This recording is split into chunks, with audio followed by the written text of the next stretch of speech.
এই সেই জায়গা যেখানে আমাদের সবার পরিচিত এবং প্রিয় শান্ত ভাই শাহাদাত বরণ করেছেন। আজকে আমি বাঘা থেকে লালপুর সব রাস্তাটুকুই ঘুরেছি। রাস্তার দুপাশে যে করুণ অবস্থা, বাঘা থেকে লালপুর টোটাল এই মহাসড়কেই নির্মাণ সামগ্রী এবং ধান শুকানোর এক মহাযজ্ঞ চলতেছে এই মৌসুমটাতে। ধান এবং ধানের পোয়াল যে শুকানোর এই মহাযজ্ঞ চলতেছে রাস্তাতে, একটা দুর্ঘটনা ঘটানোর জন্য যথেষ্ট। এখানে দেখুন কি অবস্থা, ধান শুকাইতেছে গোটা রাস্তা জুড়েই। মাঝে মাঝে ধানের উপরে দিয়েছে ইট, বড় বড় ডালের গুঁড়ি দিয়ে থুয়েছে রাস্তার উপরে।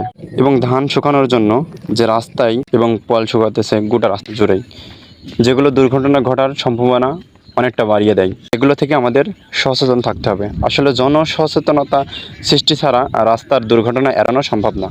তাই আমাদেরকে সকলকে সচেতন হতে হবে এবং দুর্ঘটনা মুক্ত রাস্তা এবং নিরাপদ সড়ক এর জন্য আমাদেরকে সবাইকে লড়তে হবে। নিরাপদ সড়ক আমরা সবাই চাই।